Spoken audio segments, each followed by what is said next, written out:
ជំរាបសួរកូនទាំងអស់គ្នាថ្ងៃនេះសុខសប្បាយអត់កូនចាអរគុណព្រះសម្រាប់សុខភាពដែលព្រះអង្គតែងតែការពារដល់កូនទាំងអស់គ្នាហើយសម្រាប់ថ្ងៃថ្មីផងដែរចាអញ្ចឹងថ្ងៃនេះអ្នកគ្រូមានភាសាខ្មែរថ្នាក់ទី3ហើយមេរៀនថ្ងៃនេះគឺយើងរៀនមេរៀនទី35ចាយើងរៀនពន្យល់ពាក្យចាអញ្ចឹងថ្ងៃនេះអ្នកគ្រូមានពន្យល់ពាក្យចំនួន3មករៀនកូនទាំងអស់គ្នាហើយអ្នកគ្រូសង្ឃឹមថាកូននឹងព្យាយាមតាមដាននិងសង្កេតជាមួយអ្នកគ្រូទាំងអស់គ្នាតើឥឡូវអ្នកគ្រូអានពាក្យទី1មុនចាភ្លើងសញ្ញាចរាចរណ៍ចា2ស្មើជើង3មហាវិថីចាអញ្ចឹងយើងមើលភ្លើងសញ្ញាចរាចរណ៍គឺថ្នាក់ពាក្យជានាមចាមានន័យថាភ្លើងឬសញ្ញាប្រើសម្រាប់គ្រប់គ្រងចរាចរណ៍តាមផ្លូវរីឯពាក្យស្មើជើងថ្នាក់ពាក្យជាកិរិយាដើរដោយជើងអញ្ចឹងយើងដឹងហើយថាព្រះបានបង្កើតអវយវៈយើងជាច្រើនចាមានដៃមានជើងមានភ្នែកហើយ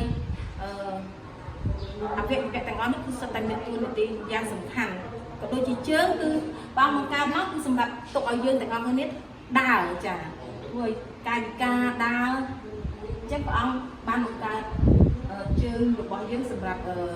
មិនត្រឹមតែស្អាតទេគឺឲ្យយើងដើរបានទៀតផងដែរចាតោះឥឡូវយើងមកមើលពាក្យទី3មហាវិថីថ្នាក់ពាក្យជានាមចាមានន័យថាផ្លូវធំឬផ្លូវទូលាយនិងសំខាន់ចាអញ្ចឹងឲ្យតែផ្លូវធំគឺគេឲ្យថាដាក់ឈ្មោះថាមហាវិថីដូចមហាវិថីវាមានឈ្នះចាអញ្ចឹងមហាវិថីមានឈ្នះគឺផ្លូវដែលធំចាហើយធ្វើចរាចរណ៍ធំទូលាយឡានស្រួលធ្វើដំណើរចាតើឥឡូវសូមកូនអានជាមួយអ្នកគ្រូម្ដងទៀតភ្លើងសញ្ញាចរាចរណ៍ថ្នាក់ពាក្យជានាមភ្លើងឬសញ្ញាប្រើសម្រាប់គ្រប់គ្រងចរាចរណ៍តាមផ្លូវថ្មើរជើងថ្នាក់ពាក្យជាកិរិយាដើរដោយជើងមហាវិថីថ្នាក់ពាក្យជានាមផ្លូវធំឬផ្លូវទូលាយនិងសំខាន់ចាហើយមេរៀននេះចាប់តែប្រអ្នកគ្រូសង្ឃឹមថាកូនទៅទាំងវិញព្យាយាមអាននឹងរកពាក្យថ្មីដើម្បី